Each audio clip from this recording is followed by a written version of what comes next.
Assalamualaikum warahmatullahi wabarakatuh, pemirsa JPNN.com. Alhamdulillah kita masih dipertemukan lagi dalam acara cerita Ramadan. Kali ini kita bersama salah satu ustadz dari Pekanbaru Riau, namanya Ustadz Subli. Ustadz Subli ini merupakan Ketua Dewan Dakwah Islam Indonesia Kabupaten Bengkalis, juga sekaligus dosen muda di Sekolah Tinggi Ilmu Ekonomi Syariah Bengkalis. Tapi pernah juga ya Ustadz ya menjuarai MTQ nasional di cabang makalah ilmiah ya. Iya benar Mbak Tika. Assalamualaikum Ustadz. Waalaikumsalam warahmatullahi wabarakatuh Mbak Tika dan sahabat JPNN dimanapun Anda berada. Iya. Selamat sore semuanya dan terima kasih sudah bergabung di channel kita ini. Ustadz Subli, apa kabar? Sedang di mana sekarang? Ya alhamdulillah, sore hari ini kebetulan lagi di Pekanbaru, Provinsi Riau. Apa kabar di sana menjalani ibadah puasa di tengah pandemi ini, Ustadz? Alhamdulillah di Provinsi Riau hari ini sudah sangat berlaku sekali PSBB Mbak Tika, karena memang Provinsi Riau sudah zona merah diumumkan oleh Gubernur Riau-nya. Begitu, karena memang ada salah satu teman medis kita yang sudah positif COVID-19 begitu, dan kita berharap mudah-mudahan ini cepat selesai dan para pasien yang terkena PDP ataupun ODP ataupun OTG senantiasa diberikan kesehatan semuanya. Amin, amin ya rabbal alamin.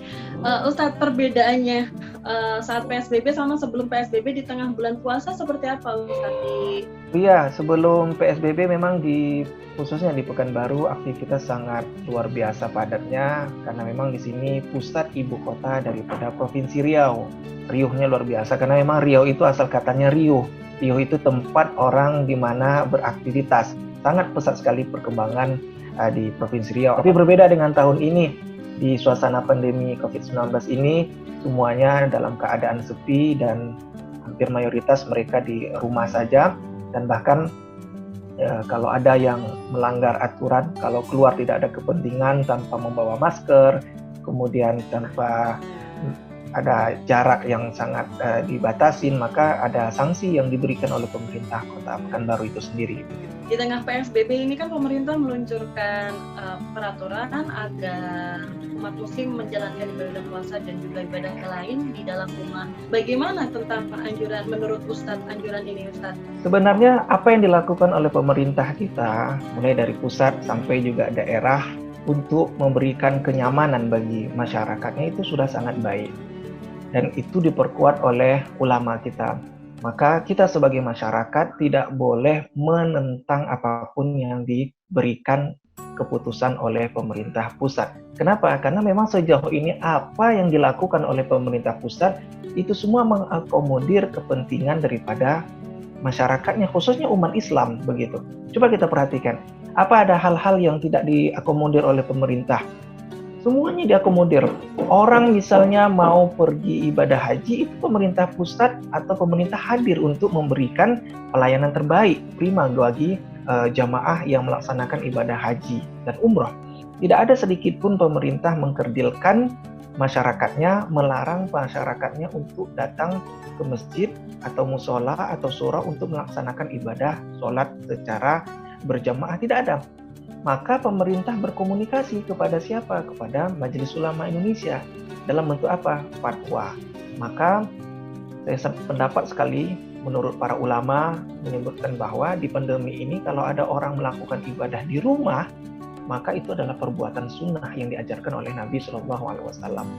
Iya, tapi di sela banyak aturan pemerintah untuk tetap berada di rumah demi kepentingan banyak orang, banyak juga umat muslim yang justru melanggar aturan ini dan mereka tidak terima jika dilarang untuk beribadah di masjid. Ustadz, itu bagaimana Ustadz? Iya Mbak Tika, memang kita melihat secara kompleks ya. Ini persoalannya tidak hanya kita lihat dalam satu sisi saja.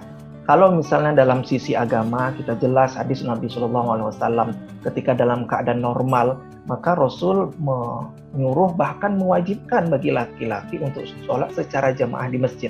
Bahkan ketika Rasulullah selesai sholat saja, Assalamualaikum niat kanan, Assalamualaikum niat kiri, lalu Rasulullah ke belakang, lihat, aina fulan, mana si fulan, segala macam. Kalau tidak ada, maka sangat tegas sekali Rasulullah. Tapi ingat, itu konteksnya apa? Konteksnya dalam keadaan normal, dalam keadaan sehat. Nah, ini yang pertama. Tapi ada yang kedua, yaitu dalam konsep atau persoalan pandemi. Di zaman Rasulullah sudah ada. Maka keluarlah hadis Nabi SAW khusus berbicara tentang yang disebut dengan virus ini. Apa kata Nabi SAW? Idza sami'tum bihi biladin, kalau engkau mendengar nih di sebuah negara ada terserang yang namanya wabah atau virus, maka fala taqaddimu alaihim, janganlah engkau keluar dari daerah tersebut. Kalau misalnya ada orang yang sudah bermukim tuh di suatu tempat dan di daerahnya tersebut ada virus, maka jangan engkau keluar dari daerah tersebut. Nah, itulah yang sekarang dengan istilah pemerintah katakan PSBB, maka jangan dipaksa kita untuk memaksakan diri masuk ke masjid sholat secara jamaah. Kenapa? Karena itu justru melanggar sunnah Nabi Shallallahu Alaihi Wasallam. Itu dalam sisi agama ya Mbak Tika. Tapi kita lihat, ini kan persoalan yang saya sampaikan tadi tidak hanya dalam persoalan sisi agama, tapi ini kompleks. Ada sosial, ada juga ekonomi. Mungkin yang dialami oleh masyarakat, kenapa sampai manjat pagar dan seterusnya, karena ada rasa ketidakadilan yang mereka rasakan. Kenapa? Karena kenapa kok tempat-tempat hiburan justru buka? Kenapa kok tempat-tempat perbelanjaan pusat-pusat itu buka dengan ramainya? Tapi sementara rumah ibadah justru dilarang. Nah, mungkin itu membuat kegelisahan yang ada di tengah-tengah masyarakat seperti itu. Ustadz Subli, mungkin ini boleh disampaikan menurut Ustadz Subli, wabah pandemi virus corona yang sudah menyebar di seluruh dunia ini, menurut Ustadz Subli sebuah ujian bagi umat muslim atau musibah, Ustadz? Iya baik, iya benar Mbak Tika. Memang pandemi COVID-19 ini memang kita lihat dari beberapa aspek. Yang pertama, kalau kita lihat ini adalah musibah, ya benar ini musibah. Kenapa? Karena memang banyak aktivitas-aktivitas yang itu justru mendekatkan diri kepada Allah Subhanahu wa Ta'ala yang lazim dilakukan oleh umat Islam yang ada di Indonesia ini terhenti. Contoh misalnya, ketika menjelang datangnya bulan suci Ramadan, banyak aktivitas yang dilakukan oleh masyarakat kita. Salah satunya apa? Salah satunya mereka rame-rame nih, Mbak Tika, ada di sebuah daerah itu, mereka menyebur di sebuah sungai, lalu mereka menyucikan diri di tempat tersebut. Tapi begitulah cara mereka menafsirkan hadis Nabi, man fariha bidukhuli Ramadan, siapa yang hatinya ini senang, girang saja dengan datangnya bulan Ramadan, maka orang tersebut haramallahu jasadahu 'alan niran. Haram Allah berikan hukuman tersentuh jasadnya di api neraka. Maka itulah cara orang-orang Indonesia ini menyambut bulan suci Ramadan. Tapi ketika datang pandemi ini, semuanya pupus harapan. Mereka tidak bisa lagi berkumpul dengan satu dengan yang lainnya. Maka ini ada sekelompok orang menganggap ini adalah musibah dari Allah Subhanahu wa Ta'ala. Tapi ingat, di samping itu, musibah yang paling luar biasa dialami oleh seorang muslim, ketika dia mampu melewatinya, itu bisa menjadi adalah hadiah yang Allah berikan kepada orang bertakwa. Loh, kenapa kok bisa hadiah? Karena pertama, dia gara-gara pandemi ini, bayangkan, waktu 24 jam dia habiskan hari-harinya untuk orang lain, tapi gara-gara pandemi ini justru dia banyak gunakan waktunya untuk keluarga. Berdekatan dengan istrinya lagi, bisa menyaksikan bagaimana kabar istrinya, atau seorang anak bisa melihat, seorang bapak bisa melihat aktivitas sang buah tercintanya.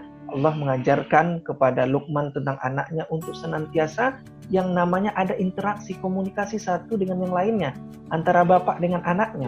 Karena Allah katakan dalam Al-Quran, ya ayyuhalladzina amanu, wahai orang-orang beriman, Allah panggil dengan panggilan tersantung. Apa kata Allah? Ku anfusikum wa ahlikum narom. Jagalah diri kalian nih, kata Allah. Kemudian apalagi? Wa ahlikum, dan keluarga kalian. Dari apa? Dari api neraka. Begitu. Baik, terima kasih Ustadz.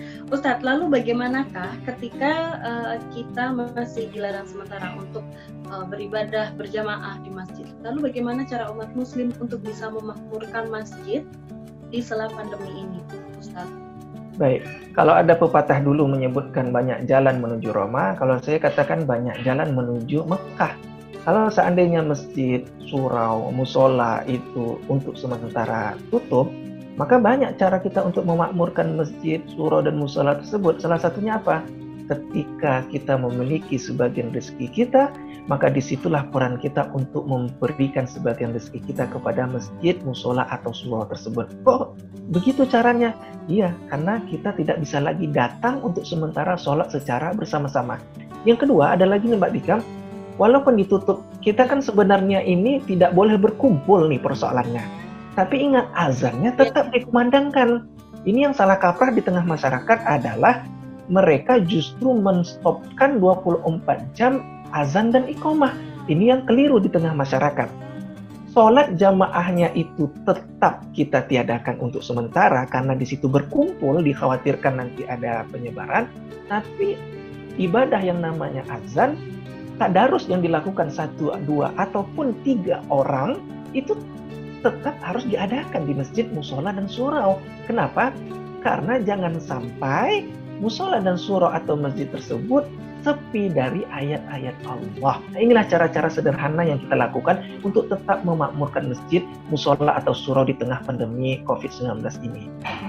Di sini saya ingin menanyakan sebuah kasus Ustadz Subli yang ada di kemarin terjadi kalau nggak salah di daerah Bogor.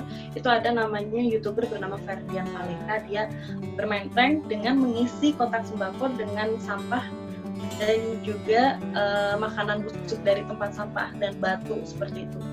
Bagaimana menurut tanggapan Ustadz di tengah pandemi seperti ini, banyak orang yang kesusahan makan, terus dia membuat konten YouTube dengan prank semacam itu. Ini memang perbuatan-perbuatan yang sangat jahil. Kenapa begitu? Karena banyak hari ini kita menyaksikan bahwa aktivitas-aktivitas di media sosial, saya selalu mengibaratkan media sosial ini seperti pisau, Mbak Tika. Pisau itu bisa mencelakakan orang, tapi bisa juga pisau itu membuat orang kenyang. Contoh, kalau pisau diberikan kepada emak-emak, maka dia manfaatkan pisau tersebut untuk memasak. Lalu dengan hasil masakan tersebut kita menjadi kenyang. Tapi coba kita perhatikan kalau seandainya pisau tersebut diberikan kepada anak kecil yang belum balik dan berakal, maka apa yang terjadi? Pisau tersebut bisa disalahgunakan dan melukai diri dia. Nah, apa yang dilakukan oleh salah seorang YouTuber tersebut ini perbuatan jahil, bahkan ini perbuatan fasik. Kenapa fasik? Karena perbuatan dia melukai hati orang lain. Sama ketika kita bersedekah nih. Allah katakan dalam Quran surah Al-Baqarah ayat 271. Allah katakan bismillahirrahmanirrahim, in tubdus shadaqati fa ni'mahi. Jika kamu nih, kita semua bersedekah dengan cara terang-terangan, fa ni'mahi, maka itu perbuatan yang baik. Loh, kenapa kok baik? Karena dia sedekah, pertama niatnya karena Allah Subhanahu wa taala. Yang kedua, dia sedekah walaupun terang-terangan, tidak ada terbesit di dalam dirinya riya ataupun pamer, maka di situ ada unsur yang namanya syiar. Loh, kenapa kok syiar? Karena gara-gara dia sedekah, maka orang yang belum bisa bersedekah melihat teman yang bersedekah, maka tergugah hatinya untuk memberikan sebagian rezekinya kepada orang yang membutuhkan. Tapi ada kelompok kedua nih, kata Allah. Dia bersedekah, tapi ternyata hasil sedekahnya itu justru tidak diterima oleh Allah dan ditolak. Bahkan masuk hukumnya kepada haram. Siapa dia? Dia bersedekah, ternyata melukai hati si penerimanya. Bagi teman-teman yang aktif di media sosial, jadikanlah jari itu sebagai sarana kita untuk mensiarkan agama Allah. Kalau dulu ada istilah mulutmu harimaumu, maka hari ini jarimu harimaumu. Lalu sejauh mana Ustadz Subli menggunakan media sosial untuk menularkan ajaran kebaikan, terutama mensiarkan ajaran Islam seperti itu? Ya, sangat penting sekali dan sangat besar sekali peranan media sosial ini, Mbak Tika ya. Nah, kebetulan karena saya dipercaya sebagai Ketua Dewan Dakwah Kabupaten Bengkalis Provinsi Riau, kami itu sebelum pandemi ini, kami dakwah di pelosok-pelosok desa. Kalau di kota-kota udah besepah dah Ustadz, Mbak. Tahu besepah? Besepah kalau bahasa Indonesianya udah ramai Ustadz. Saya pernah di sebuah ujung, hampir perbatasan dengan Malaysia di Pulau Bengkalis. Masuk kami bulan Ramadan, apa kata masyarakat? Ustadz, iya kami senang sekali didatangi Ustadz. Kenapa? Karena selama 30 hari Ramadan kami tak pernah dikunjungi Ustadz sekalipun. Bayangkan, selama 30 Ramadan tak pernah dikunjungi Ustadz. Maka dulu kami terjun ke masyarakat. Tapi gara-gara ada yang namanya pandemi, maka mau tidak mau saya manfaatkan media sosial. Lalu saya himbau untuk mewajibkan bagi mereka mengirim satu orang satu video. Lalu kami di kota di sini, kami edit video mereka, lalu tetap kami siarkan. Mereka senang, walaupun mereka berada di pelosok kampung, tapi tetap mereka eksis, wajah mereka tetap terlihat di layar smartphone dan juga laptop. Begitu cara kita. Mungkin punya Facebook atau fanpage tersendiri, boleh sekalian dipromosiin, Ustadz Subli? Iya, kalau Facebook nama saya pribadi Muhammad Subli. Kalau fanpage saya memang Dewan Dakwah Kabupaten Bekalis. Itu tiap hari menjelang berbuka puasa, itu ada tausiah dari ustadz-ustadz kita. Nah, ustadz-ustadz tetap mereka tausiah, tapi tetap juga kita berikan apresiasi kepada mereka dengan cara kita transfer lewat rekening mereka masing-masing. Begitulah cara kita, kepedulian kita untuk tetap memberikan kesejahteraan bagi ustadz-ustadz. Nah, kalau Instagram, saya menggunakan Instagram adik-adik kita, yaitu Tazakar _. Kemudian YouTube saya menggunakan link channel Tazakar channel begitu. Tazakar channel itu artinya saling mengingatkan.